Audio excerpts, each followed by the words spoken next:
Mayfield possibly out of Cleveland. You want to be a boss? That's how you be a boss. I did. I made a mistake.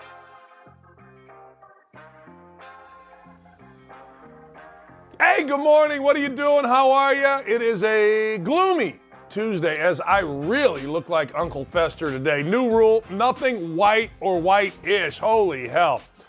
Does this look bad? But I appreciate you being here. I got to tell you, first time ever it happened last night. Maybe not ever. I'll say this. First time non-massive playoff game. The NFL has a problem. The NFL experience going to the game has a serious, serious problem. The word, one word, momentum. You go to an NFL game, there's no momentum in the game. You watch an NFL game, you don't notice it so much because you're watching and then you leave and they leave. There's 4 breaks per quarter. They come back and it's not that big a deal. It really isn't that big a deal. But when you go to a game, this is one of the reasons, and nobody's ever talked about this, why NFL attendance is down. I have so many people tell me, damn, the game gets going, and next thing you know, you got a 5-minute break. There's no momentum. College basketball, boom, you feel momentum. Even NBA basketball, boom, you can feel momentum, that kind of thing. You can feel it. College football, you can feel it. The game keeps going. The breaks aren't as long. But last night, something happened that I don't recall. I honestly don't recall. Watching the game at home between the between the Cleveland Browns and the Cincinnati Bengals, you could feel real momentum. Even television couldn't slow down what was happening on my television. And by television, I mean selling, ads, timeouts, commercials, breaks, stoppages. I don't know if I have any more words for it. I'm sure I do, but I can't think right now. Last night was one of the first times, every time Monday Night Football on ESPN came back, the game seemed energized. Now, this is the importance of fans. This is where fans come into play. The fans of Cleveland, obviously, it's a rival game. Obviously, it's Monday Night Football. And most importantly, the Cleveland Browns were playing the brakes off the hated Cincinnati Bengals and the big-faced Joe Burrow, as they said to me last night. I had a friend of mine from Cleveland say, yeah, we're going to beat that big face. I prefer to call it a punchable face. You can call it a big face. You do you, I do me. However, the game itself was watchable in the NFL, a game between two teams that I personally cared nothing about. Yes, I took the Browns and I took the 3 points, but that was decided early. But the game itself, the game had a watchable momentum, fun element to it. And let's be honest. The easy thing to say in this world is, I love NFL football, man. I love my team. All right? Well, yeah, you love your team. You do. You love your team. You watch your team. But what about when it isn't your team? What about when it is just, I don't know, a game and you want to watch? You don't love it. I've had so many people tell me how boring it is. I've had so many people tell me, you know what, it's getting to the point it's unwatchable. The play isn't good. Nobody really hits. Guys running out of bounds. But last night was the night. Whatever the reason, maybe it was Jacoby Brissett playing like a top 15 quarterback that the Colts paid him to be, going 17-21. I don't know what to tell you. Maybe it was my new man crush. You know, Lamar Jackson is back in my good graces. Maybe it's my new man crush, Nick Chubb. I've always liked Jacoby Brissett. Here's why. Saw him in the lobby of a Pacers game. He doesn't know me. I don't know him. I just watch it. He treated everybody great, man. He was so cool to everybody. Not a lot of people recognize him. I mean, he just looks like a normal guy. He's not a monster-looking guy, or he doesn't have distinctive features. He was just walking through, but enough people recognized him when he was a quarterback of the Colts, or maybe he was a backup, but then he was just cool as hell. But I got to tell you, the guy played the absolute game of his life last night on Monday Night Football, and he did it cool. He did it smart. He did it efficient, and he did it big time. I mean, let's be honest. The dude averaged 12 and a half yards a pass, 17 to 22, 279, 133.7 passer rating. Nick Chubb goes over 100. And that's all great. But I know you're nodding your head out there. Look at me. Look at me. Look at me. You're nodding your head. You're going, you know what, Dan? Those fans, that environment, the camera work. You got to pitch in for the director. The camera work at ESPN made it great. And then I turned over to the Manning cast, and I know you guys love the Manning cast. You do. I know you do. It's great. I don't. I listen for funny. I don't listen for popular guys saying something and then me thinking it's funny. I listen for funny. Nah, I got nothing for that. It's fine. It's a great idea. Lee Fitting, my friend at ESPN, came up with it. It's genius. It's brilliant. We're all trying to copy it now. Everybody's trying to copy it. Fantastic. But it's just not for me. I like the noise. I like the juice. You know what I'm saying? Give me the juice. But last night, I got to tell you, first time ever, if I'm going to complain about it, then you know what? I got to talk nice about it. Because they brought the heat last night. They did, and I'm here for it. We're going to talk about this coming up. By the way, side note, buyer beware. We don't have this in the script, but I wanted to get into this really quickly. So last night, I'm watching the Pacers. Now, two things when you watch the Pacers. One, you can't watch the local broadcast because Quinn Buckner talks so freaking much, it gives you a headache. I turned him on. He was talking to, my wife looks at me and goes, does that guy shut up? Who is that guy? I go, that's a legend, Quinn Buckner. That's one. Two, you can't watch Miles Turner. Miles Turner, buyer beware, L.A. Lakers. They're talking about getting Miles Turner. Everybody in L.A. is excited. Watch Miles Turner one time in your life. He's pretty good. Watch him the second time. Awful. Can't string 2 games back to back. They had to take him out. I personally hope that the Pacers don't trade Miles Turner because he's a great source of content for my show. But buyer beware. My God. And second thing, I must say this. The Cleveland Nets, or whatever the hell they're called, the New Jersey Nets are the worst coached team in America. They are. They're the worst coached team in America. There is no worse coached team. And I'm talking about your grade school, your son's grade school team. They're not even coached. They're the worst coached team in America. And I will say this to you. I will say to you, there is no second. They are awful. Horrendous. That's all I got. Now, back to your regularly scheduled program. Auburn fires its coach. Auburn on a 9-11 record says, yeah, you know, this is a bad fit. Bryan Harsin coming over. This is like the most inevitable thing ever. Like you can say, well, I thought so-and-so was going to happen. No, it wasn't going to happen like this guy was going to get fired. This guy was going to get fired today, tomorrow, the next day. It was just a matter of which day he was going to get fired. And I'm sad, but I'm happy for him. Dude got a massive buyout. See, here's the deal. These guys all act like they're sad and they're under such pressure. You're not under pressure in the SEC. No. Not unless you go Bobby Petrino and get fired for cause. Not unless you're stupid enough to do something that loses that big buyout when you get fired. Life is good today for Bryan Harsin. But I worked my whole life to be a head coach. You'd be all right. But my legacy, you'd be all right. I got to tell you, legacy schmegacy. Bryan Harsin, you got the opportunity of a lifetime now. You do. The opportunity. Do whatever you want, without having to worry about 18 to 23-year-olds or fat-ass guys that are telling you suck every time you lose. Now, we always do this, right?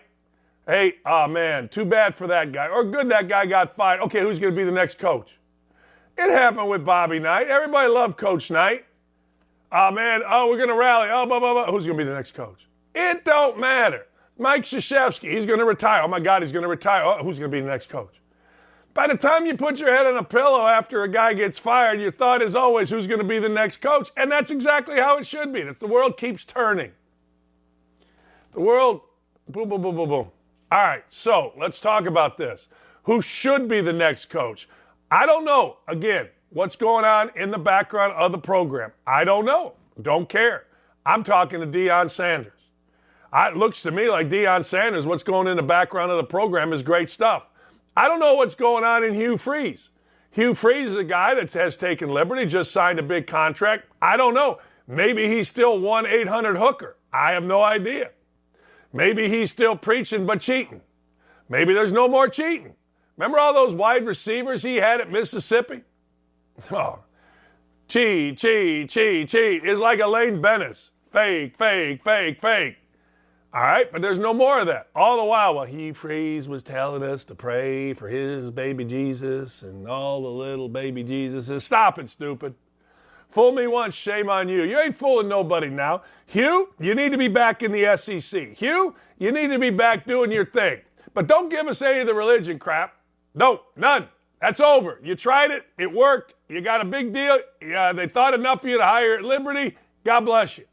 But don't bring the religious crap back to the SEC, because in your case, it's crap. I don't think religious crap is crap. I go to church. I love it. I read the Bible every morning. But with Hugh, it was crap. Don't bring crap back. Just bring winning football. 1, I'm reaching out to Deion Sanders. How much fun would that be? How interesting would this be? Deion Sanders at the rival of the evil empire. Now, risky on Sanders' part. Why is it risky? Well, because in your own state, your biggest rival is a guy that's killing everybody. And he's killing their careers while he does it. I mean, the list of coaches that has, been destroyed by the evil empire of Alabama is long, ladies and gentlemen. Hell, Gene Chizik won a national championship. He was out 2 minutes later. Stop it. Be careful with that one, Deion. There's probably a better job, and it's probably at your alma mater, and it's probably fairly soon if you want it. Dan Mullen. Dan Mullen's not a bad coach. You can say Dan Mullen's a bad coach. Florida's an impossible job after Urban Meyer. I'll tell you why. Urban Meyer set the bar really high. But more importantly, to all those Southerners down there, Urban Meyer betrayed him. Urban Meyer left him. Told you the story of damn near getting in a fist fight with a 90-year-old man. He wasn't 90, he's probably my age. But anyway, because he started ripping on Urban Meyer on the court at Wisconsin. What are you doing? Well, your buddy Meyer really screwed us. I go, yeah, he screwed you at 3 national championships or 2, whatever it was. Yeah, he really, he lived. I shut up. And then it became, hey, I'm ready to throw some hands. Big hands. Meaty hands. American hands. Harumph. Didn't get a harumph out of that guy. Watch your ass. Anyway, that's what I'm looking at. I know a lot of people think Lane Kiffin. Hey, look, what's the difference between Mississippi and Auburn? I don't know, but it would be fun. You know I have a man crush on Lane Kiffin. You know I have a crush on anybody that's irreverent, doesn't really care, isn't afraid to go out of his way to stick the needle. I like the needle. I like the needle. Give me the needle. Deion, and Deion, though. That's my choice. That is my choice. It will always be my choice, and I ain't slowing down on my choice. Because I think it's fun. I think it's a blast. I want him in the national stage. You know why? Because he will make it interesting. Who's the most interesting football coach right now? I want to ask you, who's the most interesting? Raise your hand. Is Saban interesting? No, he showed himself to be a coward. Who's interesting? Who's the coach at Florida? We don't even know. I'll get to that in a minute. Who's the coach at Florida State? I'm going Powers. We don't even know. Any coach in the Big Ten interesting? People barely know Ryan Day's name. Probably good. Harbaugh? Interesting. Anybody else? Lincoln Riley? I don't know. There's nobody interesting. Name me one guy. I want you to think about this. Name me one guy that you would like to see on a set doing a show other than Lane Kiffin. Who? From a college football perspective, there isn't anybody. All right, the XFL. What the hell is the XFL? But it named, ladies and gentlemen, it's 8 teams. And I got to tell you, it's uninteresting. It's an uninteresting 8 teams. It is. Vegas, interesting. I'm going from the bottom up. St. Louis, uninteresting. Seattle, nothing. San Antonio, what are we doing? Orlando, Houston, fine, but nobody's going to care. Hell, nobody came for the Texans game the other day. D.C., Arlington, where the hell is Arlington? Is that Arlington Park Racetrack? I know it's in Texas. This is an uninteresting group. This is a group that, I don't know. What's the right word? Doesn't make me go, wow. I need New York, Philly, Chicago, Dallas. What is this, the minor leagues? I'm not that interested in it. I get that you're coming back. I'll study it, I suppose. But let's be honest. As we sit here right now, right this moment, there are only a few things that we know for sure in our country. All right? Football goes until football goes, February. Then, ladies and gentlemen, we have March Madness. And in the middle of March Madness, there starts to be, hey, pitchers and catchers are reporting in a week. We get spring training. Then, for some of us, myself included, we get the NBA playoffs, which I like. I like the NBA playoffs. In fact, I would argue the NBA playoffs are more exciting than March Madness because of home crowds. I like crowds. Then, ladies and gentlemen, we move on to the summer where we start anticipating professional football. We golf. We go outside. We play in the streets. We play stickball. We play volleyball. Whatever. And then football starts again with camp about August 1st. If you want to throw another football league in the middle, God bless you. Good luck. But how many times does one thing have to fail before you say, I don't know?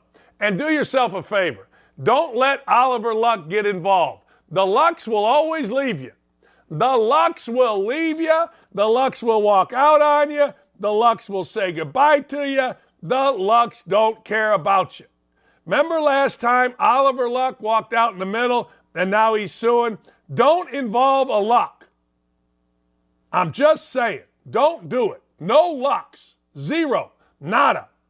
No Lucks in the XFL. Interesting. Yesterday I talked about this, you Bears fans. The Bears win, and they all of a sudden, for the first time in years, got a little juice going. They do. They got a little something going. And they beat not only, and I'm going to close my eyes on this because I'm doing some deep thinking, they beat not only a team, but they beat the team on national TV, the coach on national TV that you want to beat. And you're all fired up, and you think you got a chance at the playoff. And then you trade everybody. What are you doing? I said this yesterday. I get it. You got a general manager and you got a coach. They're new, they're young, they're hip, they're untouchable. Great. So Roquan Smith is traded to the Ravens. Roquan Smith is the leading tackler in the NFL. Roquan Smith for a second and fifth round pick to the Bears. Roquan Smith, yeah, he wants to get paid. I get all that. I do. You got to pay somebody. Might as well pay Roquan Smith, the guy that actually makes plays for you. As a lifetime Bears fan, I got a headache. What are we doing? You went out and you got rid of Robert Quinn. So you beat the hated, the dreaded, the eviler empire, the New England Patriots. And then you decide, hey, look, we're going to dismantle this? Eesh, kabibble, my eyes are burning. I don't know what that means. If it's some way offensive, I apologize. But people used to say that when I was in grade school. I don't know what that means. So Roquan Smith is just the latest to be gone. Robert Quinn, he gone. Roquan Smith, he gone. Imagine being a Bears fan. Why am I paying for this? What am I doing? Yesterday I was complaining about Robert Quinn. Now I got Roquan Smith gone. Bears fans, though, are the best. I was reading some reaction today. No, man, good move. We got picks. Really? Let me see here. How are those fifth-round picks doing to impact the team?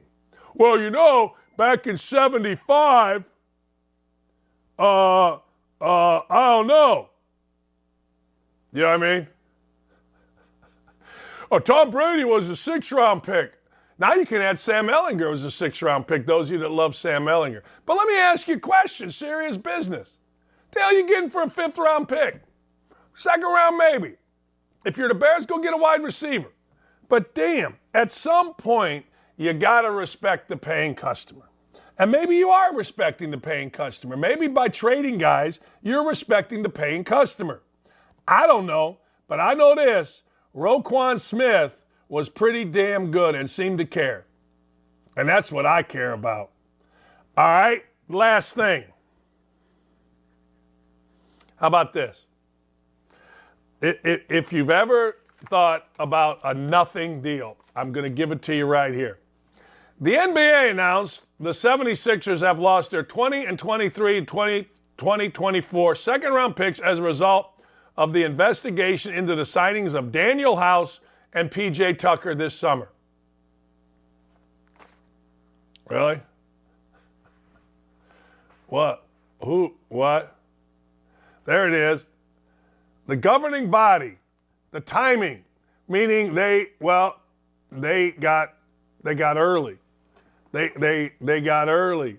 They went early to the date. What's so hard if you're Philadelphia? They tell us midnight. All right? I go at midnight. I go at 12:01. I go Lefty Drizel, name you guys don't know. I go left-hander. I go Midnight Madness. Why do I got to go early for P.J. Tucker and Daniel House? I understand P.J. Tucker's, sits in the corner and shoots shots. But you know what? Here it is. It's always something, is it not? Always. Always something. Here's the deal, and this is good. Last thing, before I tell you who my 5 comeback players are, and there's some good comeback players this year in the NFL, and I give you Dan Dakich, my picks for the top 5 in the college football playoffs. But Jim Harbaugh and the player are going to press charges, Jamon Green. I like it. I absolutely love it. I think it's fantastic. I don't think that people should be able to just swing their helmets at other people. Hey, look, I understand there's problems with the setup where both teams go. But Michigan's players are doing absolutely the right thing. I'm watching those crazy people from Michigan State. And you know what got me even more? What got me even more is the fact that the adults in the room didn't do a damn thing. You see one guy running like crazy. Nobody had the stones to get in the middle of it. Nobody had the nutsack to go in there and say, stop it. And you know what else? All you little clowns that are doing this when somebody's getting beaten, I'm embarrassed for you. I think you suck. Like, okay, I got this on my camera. All right, let me ask you. Okay, so here it is on my camera. All right, what is gonna, what? I got the fight, man. Yeah, okay, good. Did you, I don't know, did you help break it up?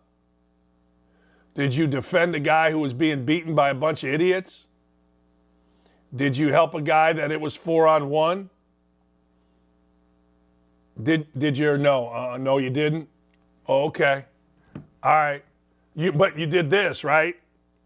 I hope that the Michigan player, the Michigan community, the Michigan staff, the Michigan administration, I hope that they press so many charges against these idiots that they got to decide, these clowns, whether or not they're going to get, I don't know, jail time, probation, whatever.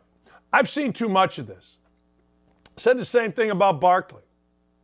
Or not Barkley. What am I? Draymond Green. You don't punch a guy like that. Hey, look, maybe in 1980 you did. Maybe in 1990, Lakers, that kind of thing, or maybe the Knicks, that kind of thing. But you don't do that in this day and age. Again, I went to a workplace seminar, a workplace safety seminar, a workplace environment seminar, and I got to tell you, it made sense to me. Don't be a jackass to each other in the workplace. Seems to me a football field's a workplace. Now, I'm stretching there. I get it. I do. I get it. I mean, come on.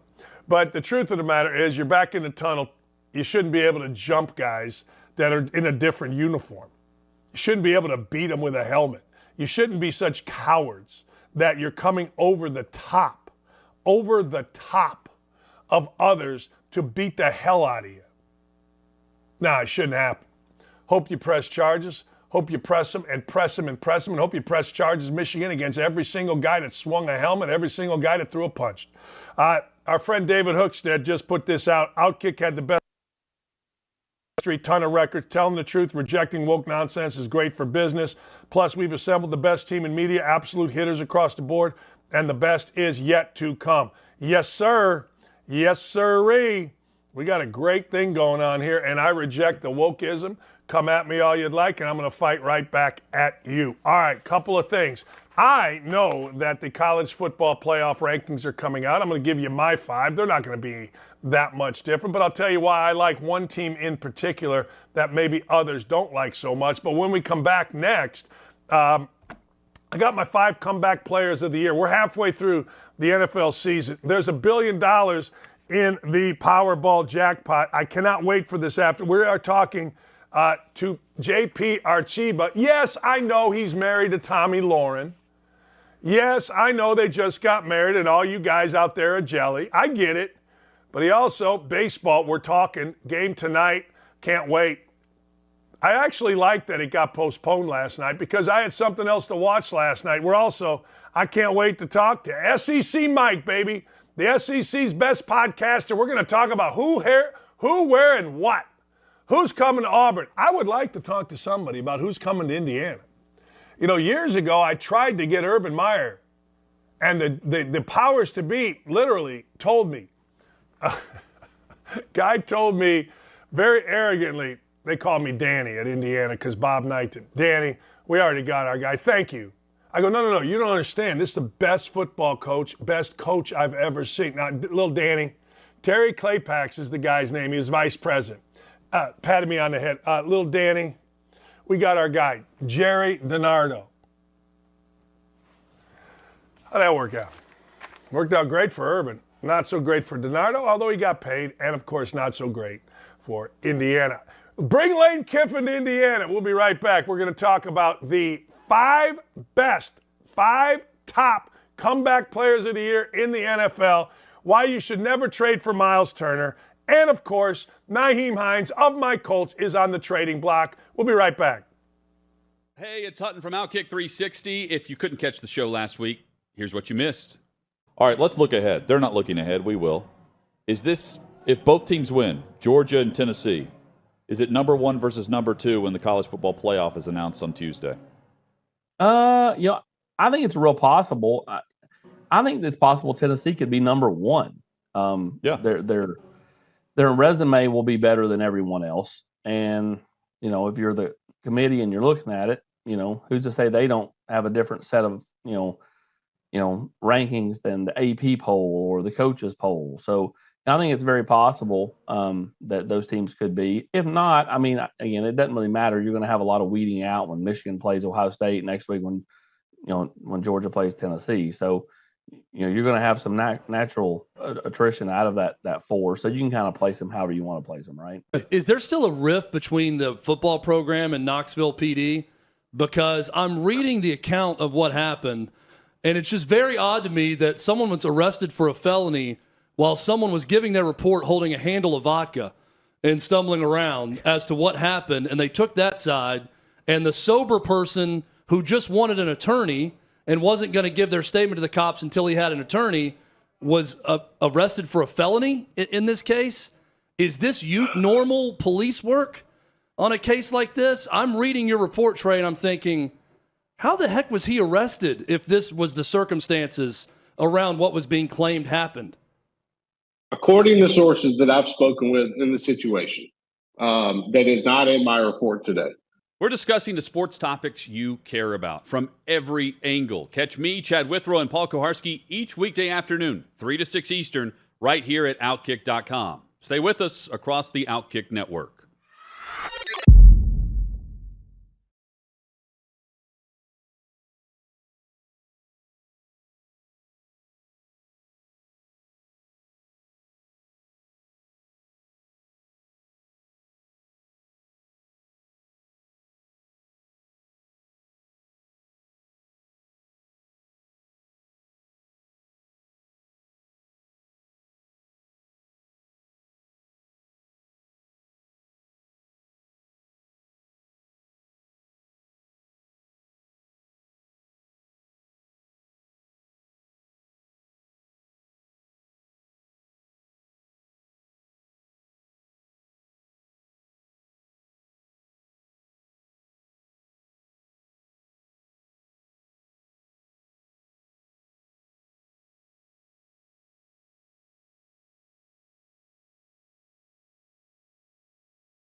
Never again. Never again am I wearing, everything's going to be dark or red. That's it. I look like Uncle Fester. I look like a monk. I don't know what I look like, but it ain't good. Let's put it that way. And I'm very self-conscious about my look, as you can tell. Always trying to. Anyway, all right, let's talk some football. Let's talk some NFL football. It is about halfway through. Man, I got to tell you, a lot of guys are doing some pretty good things in terms of coming back. And let's start with my 5 comeback players of the year. Now, number 5 probably should be better than this. When he was drafted by Urban Meyer to the Jacksonville Jaguars, I said, man, that's a smart draft pick. Travis Etienne out of Jacksonville fits the Deebo Samuel role. You know what I mean? Fits the all-purpose role. Fits the kind of role that is now very important in the NFL. It is.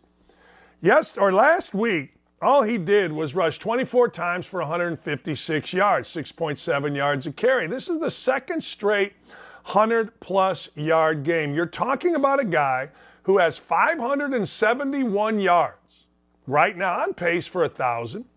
He literally didn't play it down. Liz Frank injury last year. Now they think enough, they being the Jaguars, of Travis Etienne to, you know what? Get rid of James Robinson, trade him, get some picks for him. I don't know what to tell you, but this is pretty impressive by this kid, and it's pretty impressive and good thinking by the Jacksonville Jaguars. You could argue of the 2 Clemson kids, Etienne and Trevor Lawrence, Etienne's been the better player. Now, we got to see what happens with Lawrence as we move forward. Lawrence hasn't been great. Etienne looks like he is emerging as a star. And part of my comeback player of the year is what is trending, how it's trending, where it is heading. And when you look at Etienne with 2 freaking 100-yard games, I ain't mad at him. I ain't mad at Travis Etienne at all. I'll give you something here. Did you know, at least according to what I read, that last year, Marcus Mariota, who is now doing an unbelievable job with the Atlanta Falcons, threw for a total of 4 yards? Did you know this? Marcus Mariota, former starter in Tennessee, backup to Derek Carr over in Las Vegas, threw for 4 yards. That's what it says here. I'm looking right at it. 4 yards. Did you know that Marcus Mariota has thrown for 1,432 yards? I'm no mathematician, but that's 1,428 more yards this year than last. Completion percentage, 63%, is just okay. But here's where Marcus Mariota excites me, and the Atlanta Falcons are going to end up winning the division. Trends, right? Did you know that Marcus Mariota has had over 105 passer rating the last 3 games? That means what? 1, he's getting better. 2, he's getting more comfortable. 3, they're going to keep getting better as a team. I think a lot of people, myself included, I didn't sleep on Marcus Mariota and the Falcons. I never pay attention to Marcus Mariota and the Falcons. Neither do you. Last time you paid attention to the Falcons was they were up 28-3 in the Super Bowl and they blanked it away. Last time anybody in Indianapolis paid attention to the Falcons is when the Colts got Matt Ryan and everybody cheered, yay, rah, go fight, win. We got our quarterback, 2 years minimum, yay, rah. He's benched. We don't really pay attention to the Falcons. But for some reason, and I'll tell you why. Do you remember when I told you Tom Brady wasn't going to make the playoffs and y'all lost your mind on me? You crushed me. You tried to crush my soul. I still believe it. I do. I still believe it. I still believe that I still believe that Tom Brady will not make the playoffs this year. They will not win the South. They will not win the South. They won't. I'm just saying. You may think they will. I don't think they will. I don't think they will win the South, and I think that is going to be something that is going to end Tom Brady's career. I don't think he's going to play again, but I digress. That's not what we're talking about here. Numero 3. Hold on, caller. Wait for it. Christian McCaffrey. Look, I don't know what he's going to end up doing, but I know this. When a guy throws for it, catches it, and runs it, I'm all in on you. And now Christian McCaffrey is on one of, if not the best teams in the NFL. You know, isn't it amazing? It really is amazing. What's the right word? It's fascinating to me that Jimmy G is now quarterbacking the best team in the NFL. Fascinating. So last year, McCaffrey has 443 yards. This year, he's over 500. He's going to be over 1,000. He's going to have scored a bunch of touchdowns, thrown and caught. Again, I'm betting a little bit on the come here. I'm betting a little bit on the fact that this guy is now in an offense with a defense that can get some things done for him. He is no longer in the abyss that is, ladies and gentlemen, the Carolina Panthers. He is with a real organization and a real team. And from the looks of it, I mean, I'm not talking about when they played Kansas City and he was getting acclimated. I'm not talking about that. I'm talking about this week when he got himself in front of the camera and played his you-know-what's off, and it looked really good doing it. That's what I'm talking about here. Christian McCaffrey will end up right there. So will this guy, Saquon Barkley. Look, I'm a big Saquon Barkley fan. I'll tell you why. True story. My daughter and I go to Dad's weekend. We go out. We stay out way too late.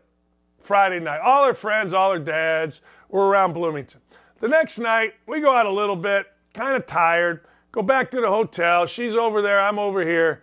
And my daughter and I sit around and watch a football game. We weren't planning on staying in, but she wasn't 21. Her friends were going to the bars, and we were a little bit, I don't know, under the weather from the previous night and earlier in the day at the football game. We were tired. So we sat around, and I'm being literal here, farting. That's right. She in that bed, me in that bed.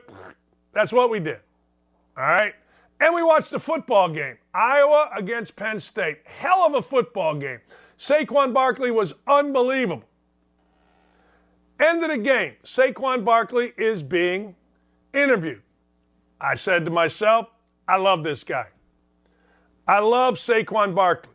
Humble, smart, really good. I don't know if you should draft a running back that high, but that's on them. Who cares?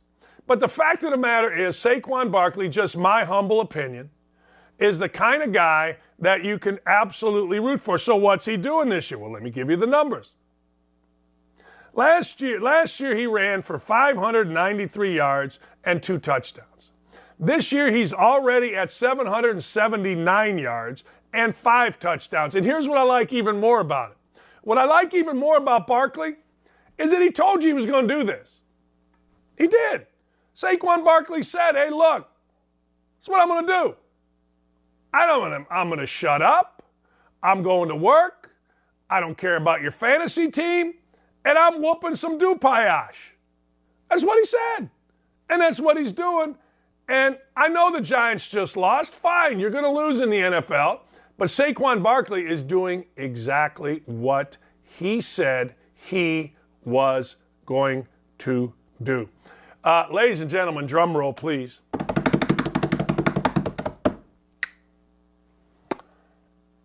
The comeback player of the year thus far is Geno Smith. Geno Smith last year passed for 702 yards, fine. Geno Smith this year, 1,925 yards. He's completing 73% of his passes. And as I go to my phone here, you know what? Geno Smith has his team rocking and rolling. Geno Smith has his team in a position they never thought they were going to be in this year. Geno Smith is doing things with the Seattle Seahawks that Seattle fans thought only Russell Wilson could do. He did. He is. And I got to tell you, it's fun to watch. I like Geno Smith. Look, Geno Smith first night out beat Russell Wilson and basically said, look, everybody had me for dead but me. I thought it was a great line. I did. I thought it was an exceptionally good line. Everybody had me for dead except for me. Oh, I don't know. Now I am looking at the standings right here, and looks like 5-3 Seattle. Interesting. 4-4, 3-4, 3-5 in the league. But this is even more interesting. You ready? Do you know ladies and gentlemen, in the entire NFC, what team has scored the most points? I'll give you a hint. It's the Seattle Seahawks. I'll give you another hint. Geno Smith's the quarterback. They've scored 210 points. Atlanta, under Marcus Mariota, has scored 200. Nobody else, even Philadelphia at 196, has not scored as many points. Now, Seattle's played one more game, so it's a bit misleading, but I don't care. Stats is stats. Numbers is numbers. So Geno Smith is getting all of that done. It's really incredible, and it's awesome to watch. It is. Side note, before I get to my top 5 college football players, do you have anybody on your team? I know that I have Viking fan in Gary. I know I've got DC fan in Aaron, Titans fans all over the place. But do you have anybody in your media pool that your team drags out when they need positive PR? Do you have anybody? You know who the Colts is? Chris Mortensen. Chris Mortensen is the guy. Chris Mortensen is the guy the Colts drag out. They drag old Mort out. When Mort gets drug out, you know things are a little bit dire at 56th Street here. I would be interested to know on your team with your crew, who's your guy? There's got to be someone in D.C., George Michael's sports machine, somebody, somewhere, somehow, that when you see an article on him, man, you know it's going to be some kind of, what's the right word, excuse making. Here's what I don't understand. You got guys at the Colts. You got guys with Washington. You got guys at Minnesota. You got guys with every team that are there every single day. Every day. Why don't general managers, owners, coaches give the juicy stories to those guys? Like, I don't respect the writers at Indianapolis Colts. I don't. But they do show up every day. They do show up at these maniacal press conferences, these moronic press conferences every day, just like the beat writers do in your city. And why don't ownership, Jim Irsay in this case, why doesn't ownership give the big story to the guys that show up every day? In Indianapolis, it's Mort. We know when Mort comes out, he's buddies with everybody. It used to be Colin Cowherd. When Cowherd started talking about Chris Ballard, you knew it was going to be positive because Chris Ballard is smart, the general manager of the Colts. He makes friends with media guys like Colin Cowherd. He makes friends with me. I like Chris Ballard. I'm wondering who it is in different cities, but in I'm sorry, I digressed and got off topic here. But in Indianapolis, it's always Mort. Who is it in your city? I'm curious. All right, this isn't any great shakes.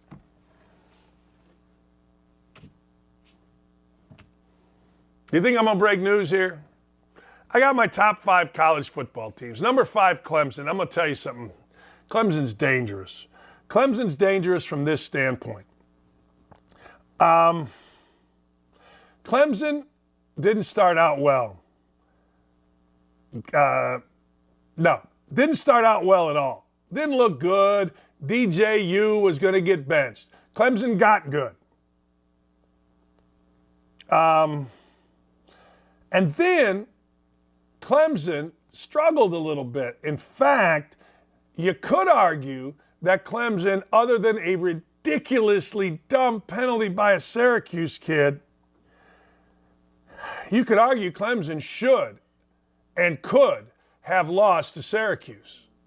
But, you know what? Dabo made a move, DJU out, new guy in, they're smart, they make a move, blah, blah, blah, blah, blah.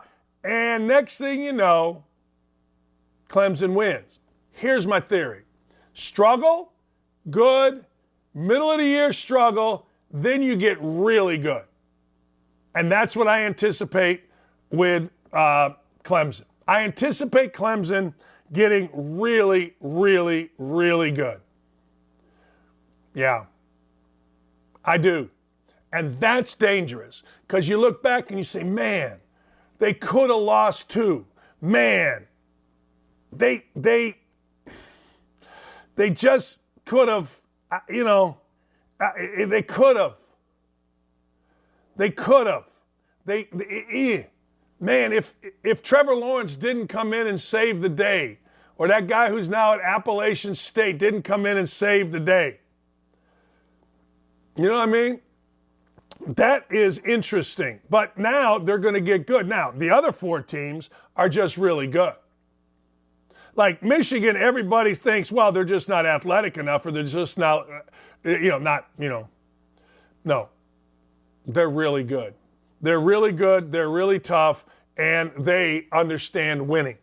And they're not afraid to play anybody. Look, I'm not saying that they athletically are as good as what the top 3 teams are, but I'm telling you right now, to beat Michigan, you're going to have to be damn good.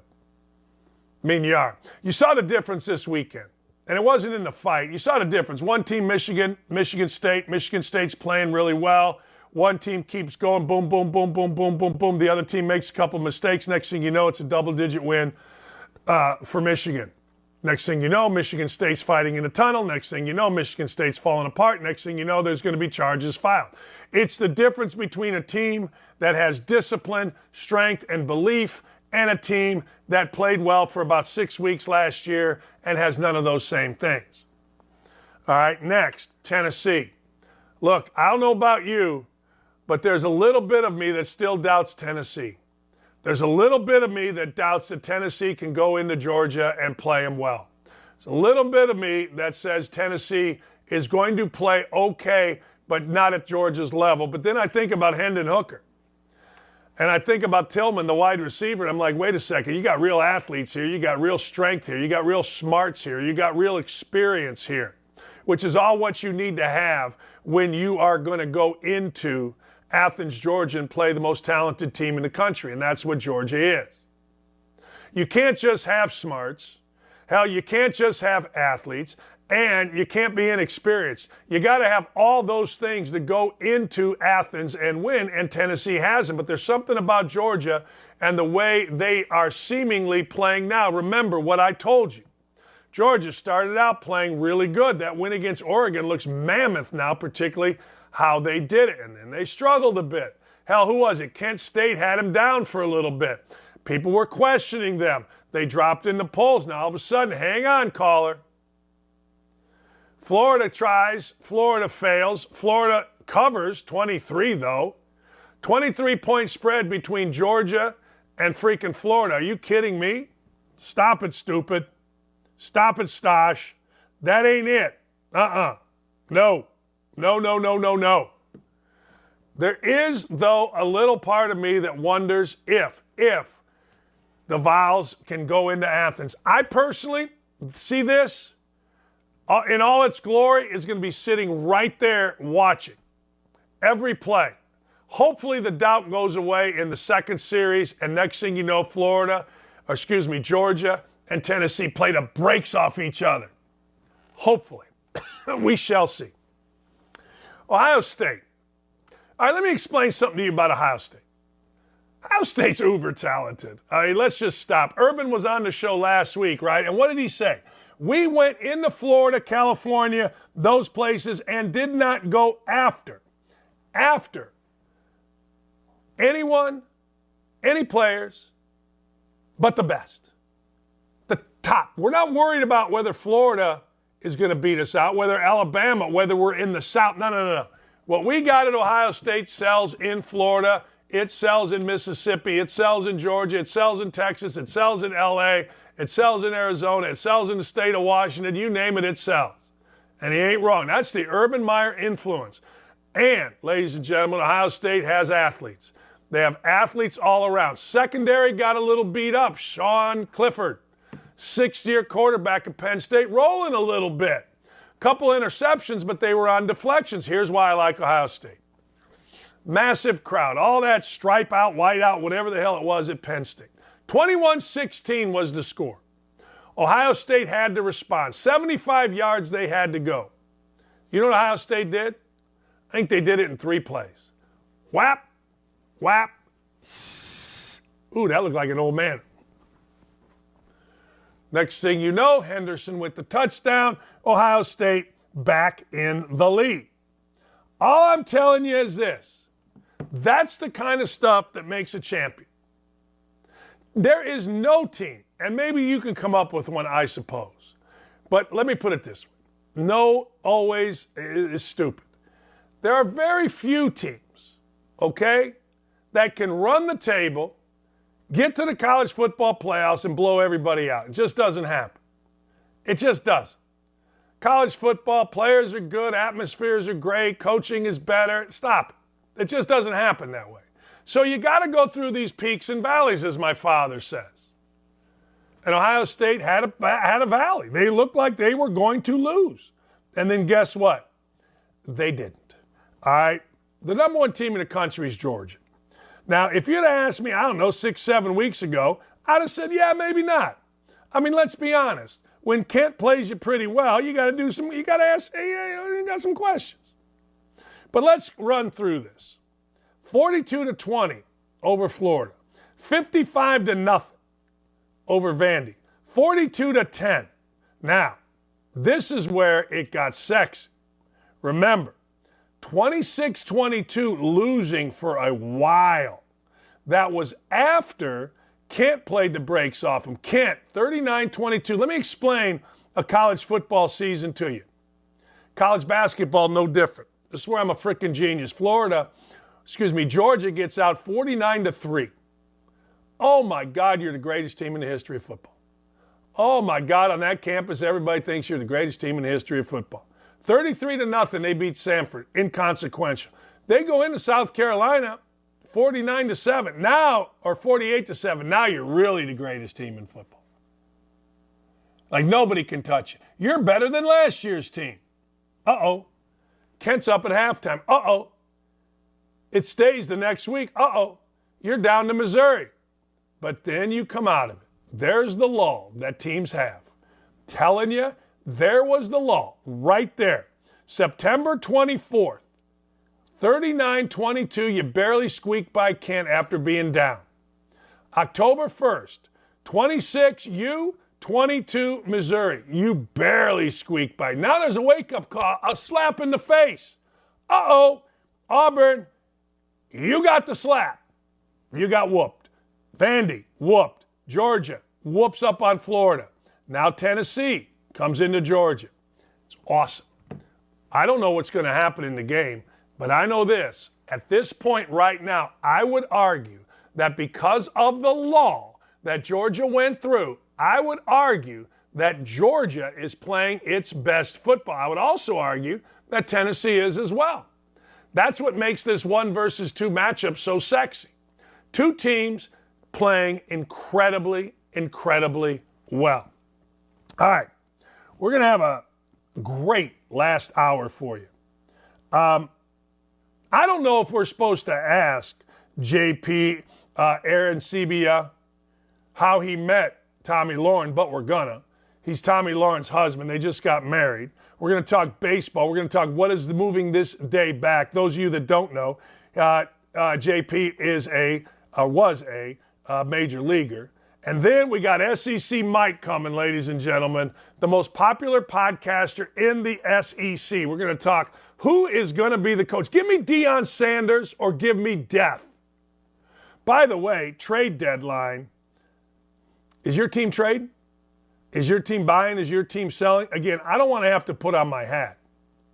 But I told you all very clearly, there was going to be trades like Major League Baseball. Colts are talking about Nyheim Hines. Nyheim Hines is really good. Colts can't coach blind turkeys to take a dump. But Nyheim Hines pretty good. Somebody gets Nyheim Hines, going to get him a good football player. Mark my words. If your team gets Nyheim Hines from the Colts, you should be very, very, very, very happy. Because Nyheim Hines is a baller. That's right. A baller. Don't at me about it either. Because Nyheim Hines can catch it. He can run it. He's got track speed. And he ain't afraid of it. That's right. Nyheim freaking Hines. You never even heard of him, did you? No. Also, last thing, speaking of Indy, Lakers, be smart. Miles Turner will drive you nuts. He'll drive you absolutely bat blank crazy. Don't do it. Don't think about it. Don't even talk about it. Don't want to do it. Don't do it. Let Miles Turner stay in his little world here in Indianapolis. Not that we want him. Hell no. Ain't that we want the dude. It's that, I don't know, it's fun to watch. He gives me good content because he does not know what he does not know. He doesn't know that he's soft as hell. He can't play at the end of games. They had to take him out yesterday, but I digress. All right. I had a monster last hour for you. Go get some popcorn, get a nice coffee, tell your friends. Those of you on the YouTube chat, I'm coming to see you. Sean Black, you had a big night last night. El Presidente. Be right back. What's up, guys? It's Tommy. Follow me on all social media platforms at Tommy Lahren. And in case you missed an episode, here's what you missed. It's one of the most contentious, important, and closely watched races in all of the upcoming midterm elections, Pennsylvania's Senate race. Earlier this week, candidates John Fetterman and Mehmet Oz debated on stage for the world to see, and what the world saw was that Fetterman is not well. He's refused to release his full medical records, but those may not be even necessary. Take a look. I do support fracking, and I support fracking, and I stand and I do support fracking. We all have to make sure that everyone that works is able to, that's the most American bargain, that if you work full time, you should be able to live in dignity as well, true. And I believe they haven't have any businesses being everybody in Braddock, an overwhelmingly majority community of black community, all understood what happened.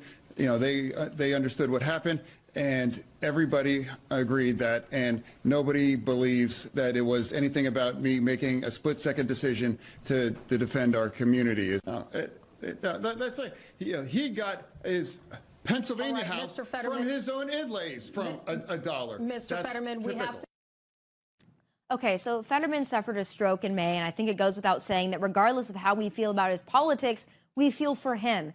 Anyone who's had a family member who suffered a stroke knows it's tragic, and the road to recovery is not an easy one. Again, I feel for him, for his family, and I pray for his health.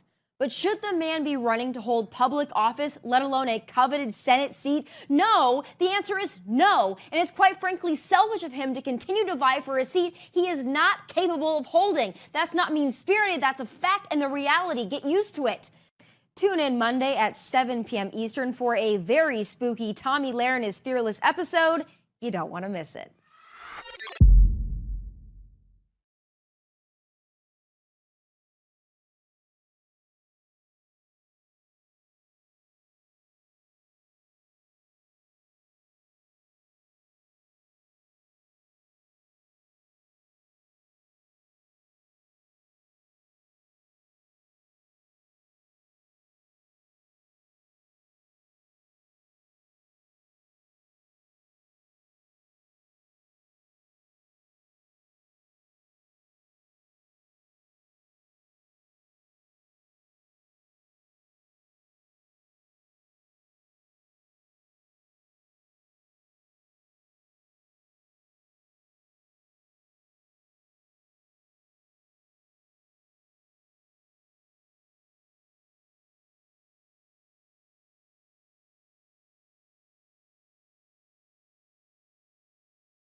Any friend of Kevin Barr's is a friend of mine. That's right. That's right. JP, Arencibia. Hey, JP, first, congratulations on the marriage, man. I mean, look, everybody here at Outkick thrilled for you and Tommy and everyone else. Congratulations. Thank you. Look, I got a little hardware from it. This one's not the official one because I use this one for training, but I'm ready. I love it. The big leaguers, see, when you're a big leaguer and you marry a big-time wife, you got to have more than one wedding ring. us peasants, we just have one way. You got like what, 5, 6? You got a gold one, a silver one, diamond one. What do you got? No. I'm vanilla. I'm easy. I got a platinum one that goes with my watch, and then I have one that I work out with. You know, I'm still throwing around weights, so I got to make sure that I don't scratch it up. KB would be proud of me. KB would be proud of you. I'm sure he is proud of you. Hey, all right, World Series moved back. Does that favor anybody? Yeah, Philly, big time. Suarez able to throw now, and then it lines right back up to Nola and Wheeler. So I think that it's huge. I think that that's a big deal, because if Philly's going to have a chance to win, you know, you look at Philly, the starting pitching is really their strength. Their bullpen has been good, but it hasn't been good throughout the entire year, right? That's not one of their strengths. Houston's strength is definitely their bullpen. Their starting pitching, obviously, as well. But if you go to the nod to the bullpen, then it goes over to Houston. And so by Syndergaard not going, they can keep him as a long guy if needed. The other thing is if Syndergaard would have went, I imagine his leash was short. They would have gone to that bullpen, and then it would tax that bullpen. And now that's different, because Suarez can go out there and save some innings for those guys when they're needed. When you look at what's going on in Philadelphia, I mean, you've been around the big leagues forever. I mean, this is fun, is it not? I mean, this looks like a blast out there, what they're doing. Yeah, well, you know what? The fun part is I still played against and with a lot of those guys. So when I'm down on the field during the season, they have fun. Rhys Hoskins, I mean, even their catcher, the backup catcher, Garrett Stubbs, but I mean, all of them, Stott, Maton, who's another big part of it. They're all good young kids. Bryce Harper, I think, sets the tone. But, man, they have a lot of fun in that clubhouse and in batting practice. I've seen them after hours as well. And they just are an actual team. You know this. Good teams hang out not only on the field but off the field as well. How about this crowd? Like baseball, everybody says momentum is only as good as a starting pitcher, that kind of thing. But I got to tell you, man, this is as good a crowd as I've seen. This is as raucous and fun and engaged. It looks like a tough place to play. Well, Philly ain't no joke. Philly is one of those places that you go and play, and you don't want to hang out in that bullpen. If you're a bullpen pitcher, you know you're about to get crushed all game, because they let you know how bad you are, and they'll let you know about your family members and anything else information they can find on the internet. So Philly does not back down. I think that they have the reputation of that city to be tough, and it's definitely a big part of the culture there at that stadium. They're tough. They're hard on the opposing players, and some guys rise to the occasion. It helps guys. Some guys kind of puts the pressure on them, and they kind of fold a little bit. I can't imagine anything like that could get to the Astros. Am I wrong? I mean, they are human, but it seems like they've been through so much stuff. What could get to them? Well, the good thing is I think experience. I was young, and I'm sure you've dealt with a lot of players like this, is I used to say experience, that's overrated. I don't want to hear it. Like when I was a rookie in the league, I was like, I don't need all this experience. I study, I'm prepared. And what you realize is the one thing that the heart rate or the experience does is kind of slow down that heart rate. And, when you're able to slow down the game, those little things don't bother you as they do when you're sped up. And I think that's the biggest thing. I think that's what experience does for you, is it allows you to kind of be in the moment a little bit better than it does when you're first there, and all of a sudden you're excited, your adrenaline's up, and then now you have people on you and you're listening and all that stuff. It kind of just allows it to be another game, which I think allows you to be a better version of yourself. JP, a lot of people have their opinions. Guys like me or fans, they have their opinions on the Astros from a guy that played in the big leagues, that played against these guys, that is on the field. What is your opinion going back to 2017 about the Astros? I mean, I think it was weak. I mean, I think that they understand that it was weak and that it was, it's something that is I think is inexcusable, right? But I do think that one, I'm pretty sure, speaking to people around the league, that they're not the only ones that were doing it. And two, the way that Major League Baseball had it set was, your video room is right off the dugout, and that was live feed from the game. So there wasn't no delay. Like if you're watching in the stadium as a fan, there's a 10-second delay. And when we're in the video room, it was real time. So you had to know at some point somebody was going to try to figure something out to get an advantage, which, that's what you're always trying to do, but you're not trying to do it in that way. And the reason why I think that also it sucks is because as a pitcher, I mean, we've seen some balls being hit back at guys. It's scary. And, when you know it's coming, you definitely are on pitches a lot better and square things up. And God forbid somebody had gotten hurt. That would have been a bad thing. Because I've always said this. Tell me if I'm wrong. It's different if you and I are sitting in a dugout and we're talking and we're looking at the third base coach for the other team and we could figure out his signs. You and I are sitting there, in the dugout figuring out the signs by looking at them. That's a hell of a lot different, and that's people's problem, right, with the Astros, that they use electronics as opposed to just you and me figuring it out? Oh, 100%. You have a game within the game, right? So, like, as a catcher, when I was calling the game, I always would run around second base. I had to make sure that I, used different sequences and tried different signs and whatever, because, listen, these guys are doing their homework. That's part of the game. Like, no one has an issue if you're picking off signs at first base or at second base.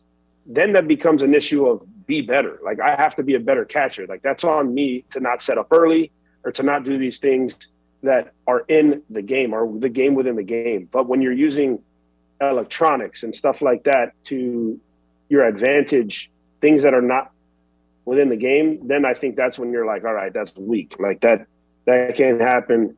And, they paid their price for it. And I don't think that people booing, they think that they're like hurting them. I think all that does is fire them up a little bit more. Do you think that winning – two things here, and I've asked basically everybody. The Nationals win when they get rid of Bryce Harper. Does a championship vindicate Bryce Harper? The Astros win in 17, and people are still talking about, like we are, about the cheating. Does this win vindicate the Astros win in 17? I mean, listen, the Astros are a good team regardless. And I think Correa did a good job of kind of calling them out when they were in LA and different things like that. But they've been good. I mean, 17 was 17. The Astros have been good for a while now. And that this team is a very, very, very good team. So, they're not cheating right now. Obviously, they haven't been able to cheat, and they've still been good. So I think that this is just like if they win, they deserve it. I think the Harper thing has a little bit to it because I think all young players have a little different, demeanor aspect, the maturity, and he's a different dude. I played against him when he was young, and you could tell. I mean, anybody who's a superstar at that age is going to be a little immature. But now what he's done is become a true professional. He's become a leader. He's become a great teammate. And so, I think that people already look at him different, but I think that what really sets him over the top for his career and what we're going to be talking about Harper for a long time is if he can continue. Because, right now he's putting them on their back, and that's the kind of ability that he has. So I think that for sure this does a little bit more for Harper than it would for the Astros. Let's talk, people talk Ohtani and Judge. Where are you at in terms of who the MVP was in the American League? I love Judge, but here's the thing. I think that unfortunately, when you go over the overall best player in baseball, there's only one guy that does two things at an insane rate. So it's almost like he's become an anomaly. Like it's like they might have their own award for Ohtani, because if you really think about it, who was the best player? Well, there's only one guy that hit homers and punched guys out. Like that's unheard of. And That's why I think that Ohtani, if you're going who's the most valuable player, like who is the most like special person and the best one, it's Ohtani. But I think that Judge will get it because he was on a team that won, and the numbers that he put up were unbelievable. And so, is he the new home run champ? All that stuff. I always laugh because I'm like, listen, this dude did it. He's probably the cleanest one to do it, but who knows what everybody else has done. Oh boy. Am I back? Hey Dylan, I lost him. Dylan, I can't hear JP. Boy, I wanted to hear this. I don't know what happened, Dylan, but I lost him, and I'm going to continue. I agree with what he said. There's only one guy that, let me know I don't know if I did anything. I don't think I did. I didn't touch anything. I was just kind of sitting here. But I do want to continue that conversation. It is interesting to me. It is fascinating to me that, there is only one guy doing both of those things. So maybe you should have a different rule. Maybe you got a most valuable player, and then you've got an MVP. Maybe there's two different things. Remember when Andre Dawson won the MVP and the Cubs came in last? Dylan, I don't know what happened, brother, but I can't. Anyway, Cubs came in last. The Hawk wins the MVP. And I said to myself, he's a little kid that was a Cub fan, hey, how do we possibly win the MVP and your team came in last? I don't know. I don't have the answer to that, but I do know there are two distinctly different things. And one thing you got to say about Aaron Judge is the dude did bet on himself. I mean, when you bet on yourself, that ain't the easiest thing in the world to do. That is very difficult to do. And he did. Now, moving towards the World Series, I think it's interesting. The pitching sets up much better for the Phillies, as JP said, and I think he's absolutely right. But the truth of the matter is you still got to beat the Astros. And that's the interesting thing about the Astros. I mean, it seems to me two things always happen with the Astros. One, they get some great pitching performance when they need it. And two, some guy hits a home run when they need it. I mean, it's just the way it is. Some guy going to knock one out of the park. Do we have him back? Hey, JP? Yeah, I'm here. Do we got you? Can you hear me? Yeah, I can't hear Dylan. I got nothing. Unmute. Oh, okay. Hey, JP, you got me? JP, you got me? Yeah.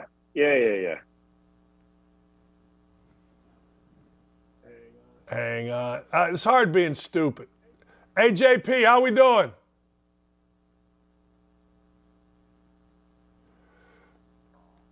I got nothing. Uh-oh. Oh, I got a bunch of stuff going on here. Watch this. Yeah, we got new headphones going on. Yeah, we do. Yeah. Hey, JP.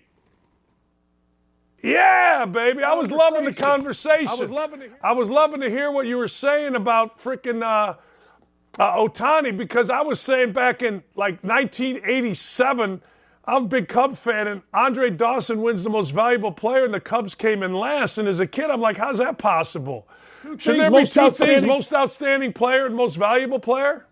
Yeah, I mean, they're going to have to revisit it, because I agree with you. I think that, you look at what's the most value. I mean, shoot, it's Aaron Judge and what he did to his team and how he was able to carry his team. And then Ohtani, I mean, he's the best baseball player in Major League Baseball right now. I don't think anybody can hit homers and strike guys out and throw 100 and hit a ball 450 feet. So he's definitely the most outstanding player.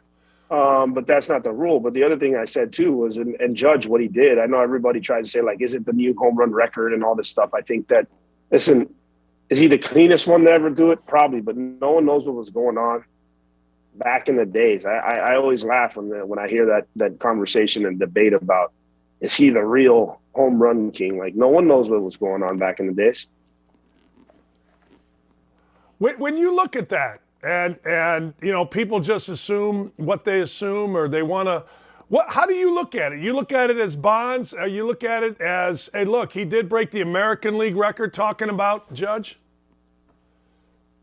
The way I look at it is I've talked to a lot of old-time baseball players because I love to pick their brains. And you get a lot of good information. They're like, man, you think that we weren't messing around with stuff back in our day? And, I mean, they didn't know what they were taking. Those guys had no idea. And, I mean, everybody knows that amphetamines and stuff like that were a big deal. Greenies were a big deal back in the day. And so, again, I think when you sit there and you say, you know, what this year in the 40s, the 50s, the 60s, the 70s, whatever it may be, like, we don't know what they were doing. We don't know what was going on. And those guys don't know what they were doing. And I've had those conversations with them. So it's just, I would say that Aaron Judge, the way I answer that is like Aaron Judge is by far the cleanest guy to ever hit it. Hey, it's an interesting conversation because guys used to say that there were bowls full of greenies, which are uppers, which are speed, which makes you go, in the freaking clubhouse, like sitting right there, like M&Ms. That was a thing that's known within baseball. I mean, that's why, rightfully so, the Major League Baseball cracked down on it. But there used to be leaded and unleaded. That was like you hear guys, and this is before my era. So, because I had NSF certified stuff in my era, so I don't know about how this all. But you hear about, like, and they had the leaded coffee and the unleaded coffee. The leaded coffee, you knew that had a little extra punch to it. And, you know, that's the way those guys went about it. I mean, that was a thing that was prevalent in the game. Hey, I got to ask you, do you worry about your wife? Your wife was on my show, Tommy, and she, you know, had a situation on college campuses. Do you worry about her when she's in public? Heck yeah, I do. Heck yeah, I've had situations that, you know, you have to not do anything when you want to do something, and it's unfortunate, you know, because now everybody's just trying to become viral or do something. But yeah, I completely worry. It's a weird time. People are doing some crazy things, and on both sides, there's no ever time where violence is cool.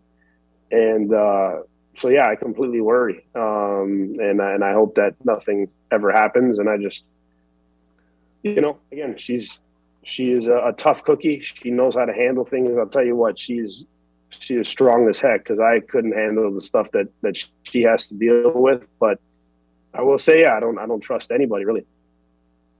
I totally get that. Let me ask you, on the field, we've seen people running on the field, and you've been a part, you know, of Major League Baseball. Is it getting more dangerous in the ballpark? Is it getting more dangerous on the field for players, or is this just the way it's always been?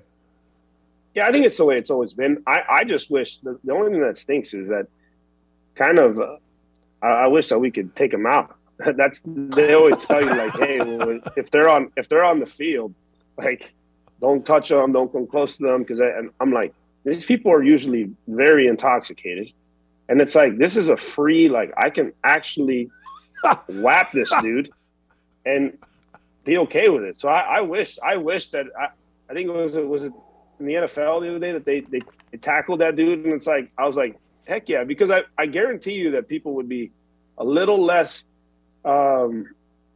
brave to hop on the field if they hop on the field and they just get one of those guys just freaking tackles them, just double legs them into the ground. Like that would be awesome. You know, you can't. When I was a broadcaster, I had 12,000 people at Michigan State chanting, "We hate Dakich," which is my last name, right? 12,000. And I walked out, and a couple of clowns, you know, they were getting a little too close to having me have to at least defend myself. You know what I mean? And when you and Tommy are out or you go somewhere, is your head always on a swivel because you just don't know? It's the same thing in a baseball game. What's going on here? Absolutely. I mean, I'm always very cognizant. I think as a catcher, the good news is that I was always been, you know, good with my peripherals, and I'm always kind of aware of what's in front of me, but also what's around me. And yeah, I'm always. I mean, here in Nashville, we're good, and not a lot of times that we ever have to deal with much stuff. But yeah, I still, regardless, you still are always on alert. Who wins the series? We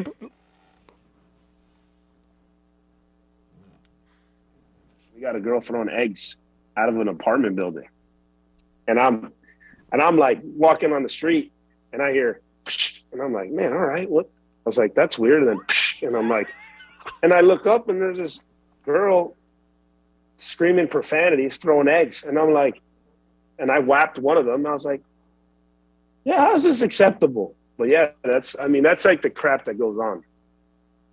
And was that in Nashville? On the street, just egg after egg, and then it was just some girl screaming some crazy stuff, the B word, and obviously she didn't like Tommy, and she had a bad, first off, not very good aim, so we can throw that out there because she was not close. But I was like, what the heck is going on? It's raining eggs out here. What's wrong with people? I'm like, they're expensive. Eggs have gone up in price. Take it easy.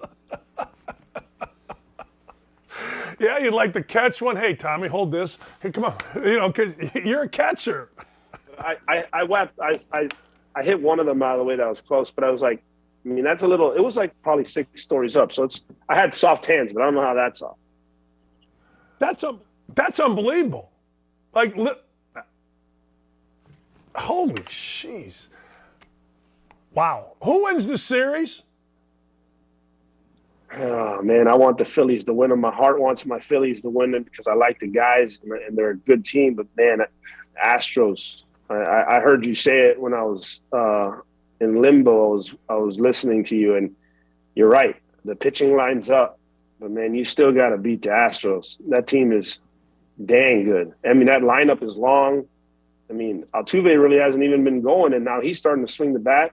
I mean, you got Yordan Alvarez. That dude's a freak. I mean, you just top to bottom, that lineup is so good. So it's tough. I mean, Pena, look at Pena. Pena's coming out hitting big-time homers. And he just took Correa's job, which is like, that's not easy to do. So, I mean, this team is really good. And they got Dusty with his gloves on. I still don't understand what he's got these gloves on for, but he's pushing all the right buttons. Hey, JP, he's got gloves and wristbands, man. He's got the whole thing going.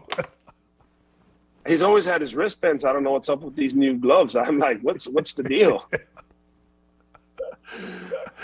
Hey, last thing before I let you go. When you watch the World Series and you see as a catcher a umpire have a perfect game, did you see this guy had a perfect game? What's the norm? What's the norm? Like, he's 100%. In your mind, what's the norm? 80%, 90%? What's the norm for an umpire? There's so that was Pat Hoberg, yeah. So Pat Hoberg was nails that night, and that was with Framber Valdez, who's really tough because he's got a big time curveball. But man, that's crazy. Like, that's these guys. I think people too many times. Obviously, now you see the K zone and all that stuff. Too many people are like, oh, you missed that pitch. It's a lot harder. And those guys are actually much better than you think. Because if you didn't have that K zone, you really didn't know like when a pitch was just an inch outside or not. But I mean, those guys that are in the World Series are the best ones. I know they grade like in the low 90s usually is what their percentages are. There's different things that we get during the year that we see that, that'll give like a report card. And they're usually in the low 90s. I don't want it to go to electronic strike zones. I know everybody complains about it too much, and I do too as well. But it's man, that's as a catcher, and you have to have those conversations. And as a hitter, like, what do you do now? Like, I will say this though.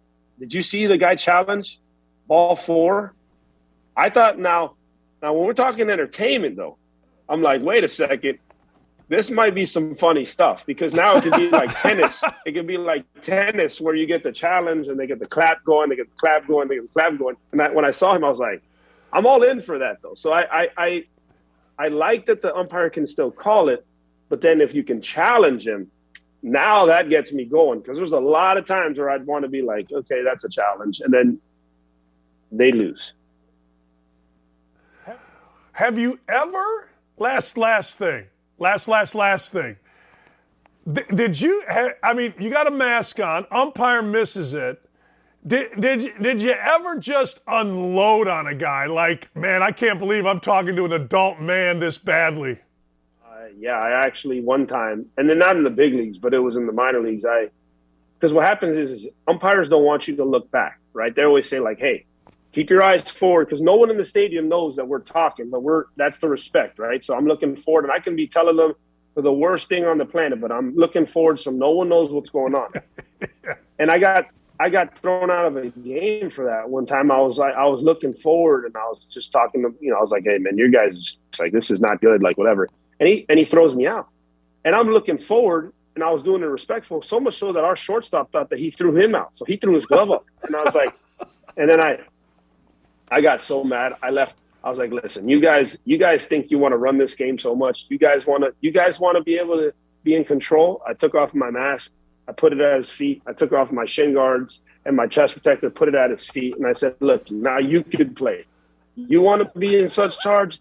You want to make this all about you? You can play, because I'm done. And then the rest of the guys came, and I was like, they're trying to make it to the big leagues too. And I was like, you're not going to ever make it to the big leagues because you suck. You're not going to make it to the big leagues because you're a profanity. You're not. And then the next day, I'll never forget this, off buttoning it up, I was like, I came to the field, and I was like, please give me a day off. I don't want to be like, because I have to stand in the anthem. We were at home, so I have to stand in the anthem next to all of them. And of course, I like go into the lineup. I'm like, son of a gun, I'm playing. Like, and so of course I get out there for the anthem. Not a word. Usually, like, shake hands, all that stuff.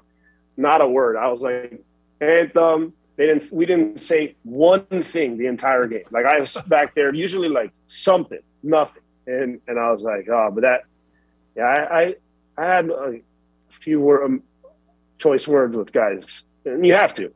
Yeah, you got to. And I've always heard, hey, look, as long as you're looking forward, as long as you're respectful, not throwing your hands up, all that kind of crap, you're good. That's it. That's the same thing. Catchers look forward, hitters just look down or look out, but never like look towards them, because then they just don't want people to know that you're on them. So yeah, that makes sense. Hey, appreciate you, man. Great stuff. Really fun. Thank you. Thanks for having me. That's my pleasure. Hey, that is absolute great stuff, man. Look, hey, you dirty son of a backhand. As long as you're looking forward, man. As long as you're looking forward, you're usually in pretty good shape. We'll be all right, yeah. Oh, man, I could talk all day, because that stuff to me is the most fun stuff ever. I mean, JP Arencibia, awesome stuff. His lovely wife, Tommy Lauren. Why are we throwing eggs at Tommy Lauren? Why are we throwing eggs? No reason. Stop it. Stop it, you people. Stop throwing eggs. All right. We got SEC Mike coming up. That was good stuff. We'll be right back.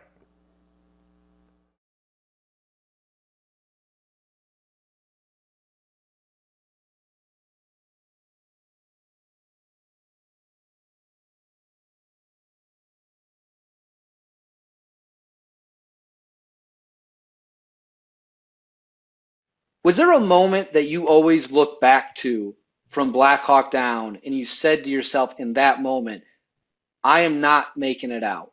Like, I will not survive today because of this one thing.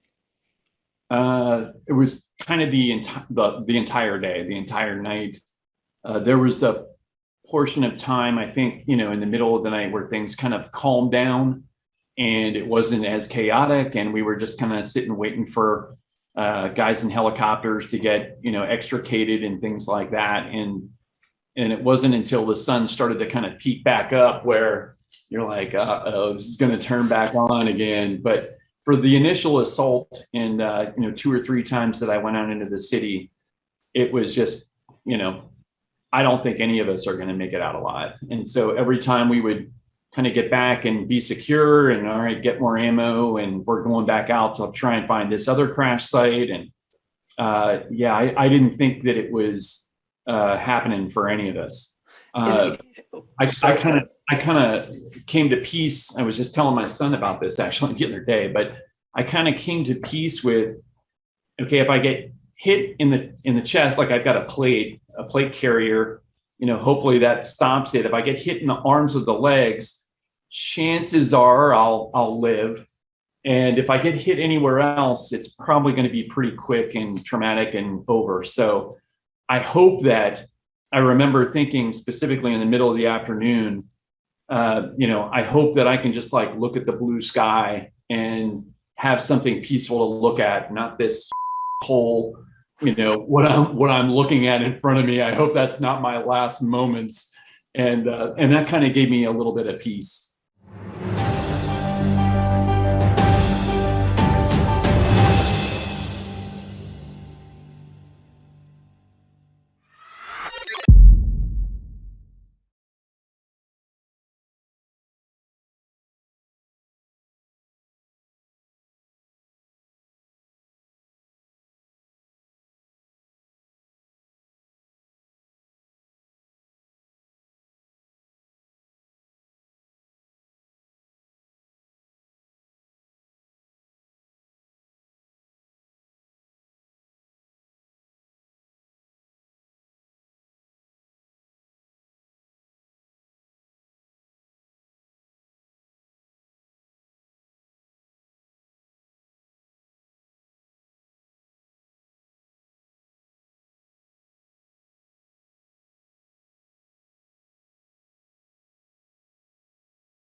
I say it all the time, and there are winners, there are losers, and there are survivors in the NFL. And the Colts just announced that they have fired their offensive coordinator, Marcus Brady, and this is the start of the survivorship of Frank Reich and the general manager, Chris Ballard. No such luck in Auburn. No such luck. Bryan Harsin, he is out.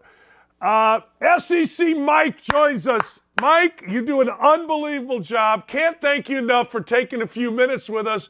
What's going on here in Auburn? 9-12, was that enough? Have we seen enough of Harsin? I think we've seen enough of Harsin last season when he lost 5 games to close out the season. And, of course, they had the coup to try to get him out during the offseason. It's just been a disaster, one thing after another. And, yeah, he's lost 9 of his last 10 against Power 5 competition. Really should have been 10 out of 10. Missouri, if you go back and watch that game, they gave that game away about 4 different ways. So, yeah, Auburn is a proud program. They got a great fan base. They deserve to be much better than what they're getting at old Bryan Harsin. I think with the portal, NIL, all that going on, I think it won't be long before Auburn's a contender again in the SEC West. How difficult is this job given what's going on at Alabama? It seems like they've been through a ton of coaches, Mike. Yeah, no doubt. And, it's compounded, Dan, when your East rivals Georgia. Georgia might be even better than Alabama now. So, it's incredibly difficult. And that's before we get to the fact that we got boosters meddling in here. We got a lack of leadership. They just hired Mississippi State AD John Cohen, a very respected guy, has been with Mississippi State for about 30 years. So, hopefully you bring in some leadership, some stability. Maybe we can see a Tennessee-like turnaround. But, yeah, this is a tough one, Dan. You see the names out there. Hugh Freeze, obviously he's got some questionable background. I think they may have to go that route. Get someone that, is willing to turn down a Nebraska, a Wisconsin, someone that maybe those schools would not get. Auburn may have to go down that list a little ways, but I'm not a big fan of Hugh Freeze personally, but he is a heck of a coach. He's won in the SEC. He knows how to produce an exciting offense. And Of course, you could say the same things about Lane Kiffin. Those are the two names you're hearing right out the gate. Tells me I think Lane Kiffin is going to get a raise no matter whether he stays at Auburn or jumps to or stays at Ole Miss or jumps to Auburn. He's getting a big raise, no doubt. That's the first thing I thought. Everybody's talking about Lane Kiffin. I go, yeah, Lane ain't no fool, baby. There's going to be years and there's going to be cash coming to him in Mississippi. Yeah. Of course. I mean, it is kind of funny how people run with these things. I mean, they fired their coach about 24 hours ago. We've got the hot lists up of all these candidates. I mean, I'm pretty sure Lane Kiffin is scheming up against Alabama. I don't think he's trying to angle in to get in that Auburn job just yet. But, yeah, he's got a good agent. Let me just put it that way. Jimmy Sexton, the best in the business. So, yeah, a lot of people, now that Auburn, Nebraska, Wisconsin are open, a lot of coaches are going to be getting a pay grade, including the guy there on Knoxville, Josh Heupel. He's going to get a big old deal this offseason. Yeah, and if he wins this week, he may be crowned king. You know. Hey, Mike, where does Deion Sanders fit in, and does he fit in this scenario at Auburn? I think he does, Dan, to be honest with you, and it's obviously it's fascinating, his coaching rise. I don't know enough about his scheme. I have no idea what he'd be running. I know at Jackson State he answers to nobody. He's going to have bosses at Auburn. How does he handle that? But if I'm looking at this from Auburn's perspective, we have to attract talent. That's where Auburn just went the wrong way with Bryan Harsin. They do not have a roster that's capable of competing in the SEC, and we've seen it. If he can attract talent to Jackson State, he can attack talent to Auburn. And a worst case scenario, Dan, if he's a complete epic flop, maybe he gets the talent base going for the next coach, because that's what happened at Arkansas when they hired Chad Morris. He's the worst SEC coach I've seen in my lifetime, yet Sam Pittman inherited a good situation and turned that thing around right away. So, there's a lot to like about Deion. Even if he fails as a head coach, I think he's going to get the talent back to where Auburn needs it to at least compete in the SEC. You mentioned hot lists come out immediately, right? So you see a Mississippi State athletic director come over to Auburn. People immediately say, well, Dan Mullen's got to be in play here. Would Dan Mullen be in play here? I think that'd be a tough sell, to be honest with you, Dan, just because how he flamed out at Florida. But I've always been a really good, a big fan of Dan Mullen. I think he's the best coach Mississippi State's ever had. He had it rolling down there at Florida. I mean, in the 2020 season when Alabama went undefeated, won the national championship, the closest anyone came to knocking them off was Florida in the SEC championship game. So the guy knows how to coach. His problem, not a big fan of recruiting. And that's what they need right now at Auburn. So the fit maybe doesn't work. And again, it's a tough sell if you're sitting here and you just got fired from Florida for the Auburn fan base to get fired up for Dan Mullen. So I don't think he's going to get that type of job. I think he's more likely to go to an ACC, maybe a Big 12 type school to kind of rebuild his reputation. I think he's pretty good on TV. And if he's smart, he stays there. This stuff is easy, right? I mean, what the hell? 7 more years, so why not? Right, everybody talks about, the pressure these guys are under. I said earlier, if I'm Bryan Harsin, man, hey, I'm good, baby. I'm good with the buyouts. And Auburn, that gives you an indication how ready they were to move on, because had they waited a month, his buyout cut in half. He's going to get $15 million now. Would have been $7.5 million. So that gives you an indication how ready Auburn was to boot old Bryan Harsin. But yeah, I would imagine he had a very happy Halloween out there with that $15 million in his candy sack there. Yeah, everybody gets sad for a minute because your ego gets hurt, and then all of a sudden, wait a second, I don't have to go in. I don't have to deal with NIL. Whoa. Players got arrested. What do I care? It doesn't bother me no more. It's like, hey, will there be any other or what other head coaching changes could be on the horizon coming through the SEC? I mean, it's a long shot, Dan, but you want to talk about a coach, he may. I'm not even kidding when I say this. He may be coaching for that buyout as old Jimbo Fisher. I mean, they're a disaster. Number 6 in the preseason poll. They're dead last in the SEC West. They've got some winnable games coming up. Florida at home. They dropped that one. They've got UMass at home. I mean, surely they're not going to lose to UMass, right? So you would think you'd beat UMass. They are favored to beat Florida. Florida is a loss away from 1-5 in conference play. But if they lose to Florida, they lose to UMass. I mean, I think you have to pay him. I don't care what the buyout is. Things are going in the wrong direction there in College Station, and he answers to nobody. So I don't know if he's going to get an offensive coordinator in there. He's the one that I got to be eyeing next. They're passing around the hat down there in College Station as we speak to see if they can drum up the money to get him out. And if his buyout was, as crazy as this sounds, Dan, if it was 45, 50 million, I think he'd already be gone.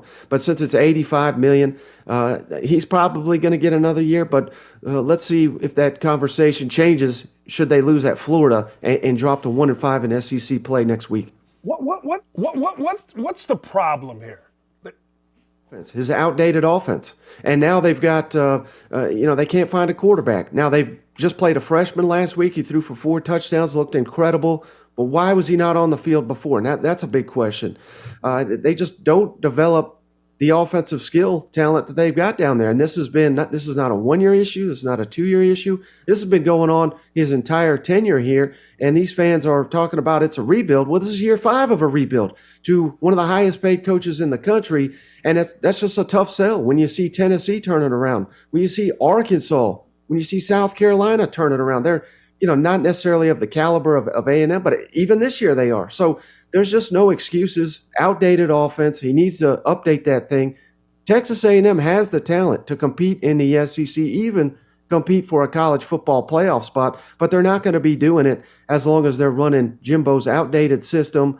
And now all of a sudden the defense is falling apart. So at least Jimbo's got somebody to blame in his defensive coordinator, DJ Durkin. They were 3 yards away from shattering the school record for rushing yards allowed last week against Ole Miss.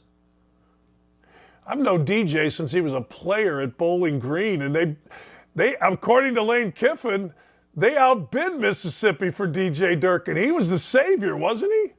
A heck of a job last season for Ole Miss. A lot of people don't realize that the defense was actually even better than Lane's offense last season on that team that went to the Sugar Bowl.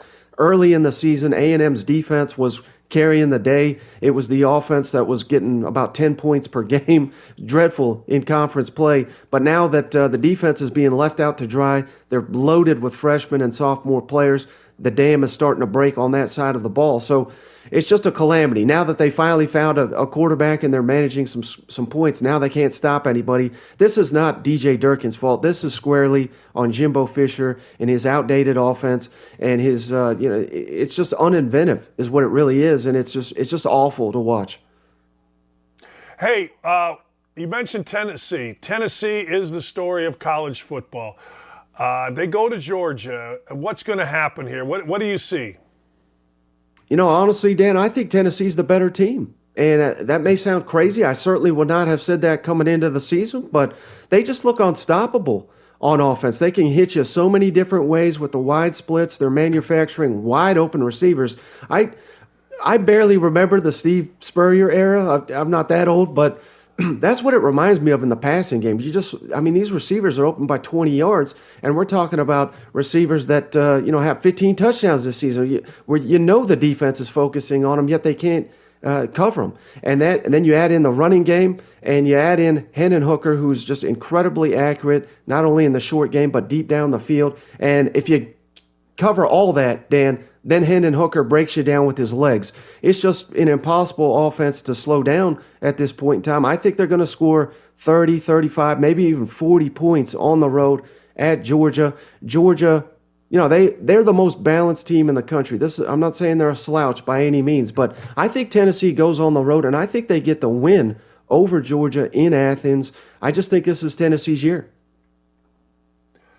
All right, I don't know where you stand on this. Personally, I'm not the biggest fan of Brian Kelly. Professionally, I think Brian Kelly is one hell of a coach that's doing a great job at LSU. Am I wrong about that? No, absolutely not. I thought LSU may be 4th, maybe 5th best team in the SEC West. They're playing here on Saturday for the right to essentially win the West if they can beat Alabama, and they're doing it with duct tape and glue. They got 2 freshmen offensive tackles, true freshmen. I mean, this is absurd. It's rare that you got one true freshman offensive tackle in the SEC. They've got two. They had to add in Jaden Daniels from the transfer portal. The defense is loaded with transfers and freshmen. I don't know how they're doing it, Dan. I mean, they got outclassed by Tennessee. They looked terrible in the opener against Florida State, yet they continue to find ways. They get down. They've been down against Auburn. They were down 17-0. Against Mississippi State, they were down, I believe, 17-3. They get down in ball games, but they don't quit. They dominate the fourth quarter. Him and his staff are doing an outstanding job, and I think he's got one of the best defensive coordinators in the SEC, a guy by the name of Matt House, who was at Kentucky the first time they won 10 games. He jumped to the NFL. Now he's back in the SEC. He needs to be in discussion for coordinator of the year in the SEC as well. Is Kentucky a disappointment, or are they who they are? I don't know if I'm welcome in that state, Dan. I picked Kentucky 5th in the East in the preseason. I was not a Will Levis fan. I mean, this is ridiculous, all this talk of him being, the first overall pick. Maybe in the 4th or 5th round I could see that. But, yeah, I mean, this is who Kentucky is. They're a good team. They're not a great team. And all of a sudden, they don't have any offensive linemen. And that's what they have been building year after year after year. That's how they build their reputation, on this offensive line, on this outstanding running back. And without Chris Rodriguez in the lineup, now he's banged up. He got suspended early. They got no chance. So, yeah, I think I was dead on. 4th at best in the East, maybe 5th in the SEC East. This is who Kentucky is. And now that Tennessee is building back up, I mean, we saw it last week, 44-6. It could have been a lot worse. Mike, tonight, college football playoff rankings are coming out. What are we going to see?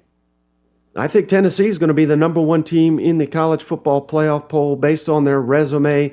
I think Georgia is probably going to be number 3. Now, that may not help the Volunteers going down there to Athens, defending national champions, undefeated, at home, getting that disrespect. So, it's going to be a monumental task for Tennessee to beat Georgia, but Kirby's going to be playing that disrespect card all week, I have to imagine, and I would think Alabama's probably going to be number 5, number 6. I think Ohio State will be 2, and then we'll throw Clemson and TCU in there in the top 6, 7 as well, and I think those are your legit national championship contenders.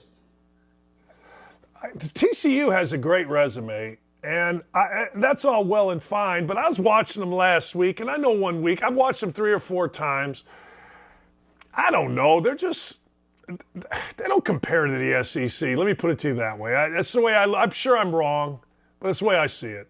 With you. I was trying to be kind to him, Dad. I mean, if you ask me, give me 3 SEC teams in the college football playoff. That'd be great for my business, but it is what it is. I'm biased. But, yeah, I mean, the talent is unquestionable. I mean, you throw TCU in the SEC West, they're probably 4th or 5th best team in that division. And the SEC East, maybe even better than the West this year. So, yeah, I'm right there with you. If you want the 4 best, put in 3 from the SEC. We'll see who wins Ohio State, Michigan. We'll see if Clemson can go through the cupcake ACC to make their case. I don't think Clemson belongs in that discussion, to be honest with you, either. But their recent track record of championships and all that with elite quarterbacks, which they don't have this year, I think is going to get them the nod, unfortunately. Whether that's accurate or not, certainly don't think it is. Hey, Mike, last thing before I let you go. Where do you fit Michigan in this? Or is it possible in your mind for a one-loss Big Ten team or a West Coast team to slide in here? No, I really don't, because, Ohio State, I'll give them, they're legitimate, maybe even Michigan, but at the end of the day, I mean, they're basically playing a one-game season up there in the Big Ten. It's Ohio State, it's Michigan, and that's all there is. So, I mean, unless we go into some epic 7-overtime battle where some fluke things happen, no, I think that's an elimination game for the Big Ten because their non-conference is a joke. I don't think they deserve 2 bids, particularly when we're talking about the SEC may have 3 playoff teams. I don't see there's any way Big Ten gets more than 1, and if I had it my way, they wouldn't even get in there. I tell you this. I tell you this. Clemson should never leave the ACC. They should stay right there. It's like an automatic path every year. I mean, their toughest game may be South Carolina, and South Carolina we just saw lost to Missouri at home. So what does that say about Clemson's schedule? I mean, who they had to beat? Wake Forest. I don't know why they're in the top 10. Again, they played Vanderbilt, and it was a close game early this season. We all know Vanderbilt's the worst team in the SEC. So yeah, I'm right there with you. Clemson, stay in the ACC forever. Man, I'm telling you, Mike, I was watching that Syracuse game, and if a kid doesn't make a bad penalty out of bounds against Clemson, Clemson's going to lose that game. I mean, hey, man, know what you are. Stay in the ACC. It's like back in the day when Miami of Florida was like going undefeated every year in the SEC. Or Florida State. Don't ever leave. Don't leave. Stay where you're happy, man. Yeah, definitely. Stay in your lane there, Clemson. Mike, I appreciate you. I want to have you back. I want to have you back once this settles down a little bit. We get towards the championship, man, if you don't mind. That's fun stuff. Thank you. Thanks for having me. That's SEC. That's SEC Mike, man. I'm telling you, that's good stuff. Go to his podcast. It's the #1 podcast, Michael W. Bratton. Michael W. Bratton, at Michael W. Bratton on Twitter, and it's good stuff. It's great stuff. It's fantastic. Dan, why are you wearing a headset? Well, this is messed up. I don't know, but I like it. I ain't mad about it. All right. Hey, we got a Woke-a-Dope coming up here. What do we got? Yeah, I saw this. Like, election deniers are election liars. That's from 8/2. Fast forward 2 months. Why does it feel like so many Republicans did so because they cheated? I got a headache. All right. Tonight, ladies and gentlemen, we got the World Series. And I got to tell you something. I don't care whether you are black, white, Hispanic, Dominican. I don't care. It does not matter to me even a little bit.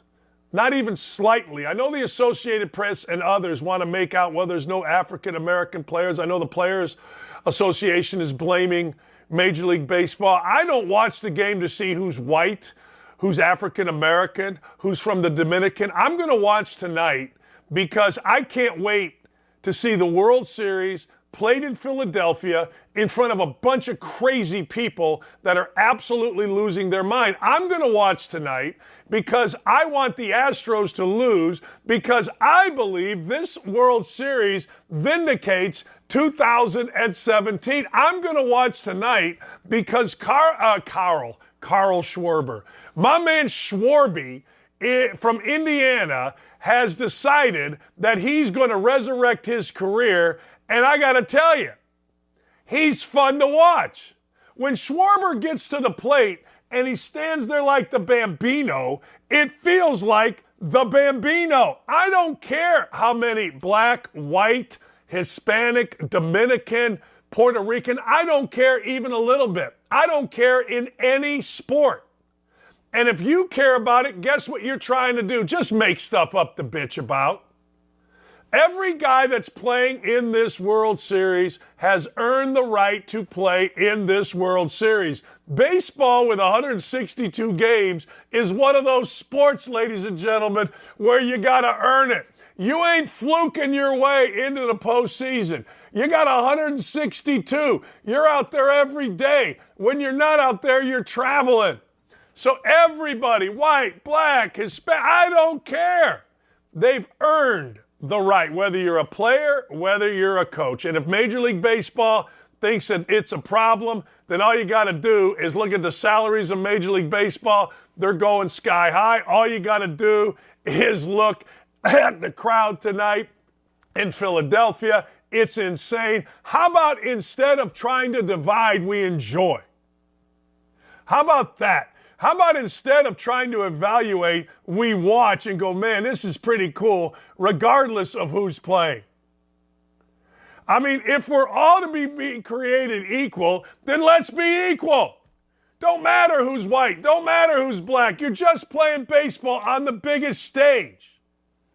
Man, oh man, I get the need for clicks. I get the need for controversy. I get the need for all of it.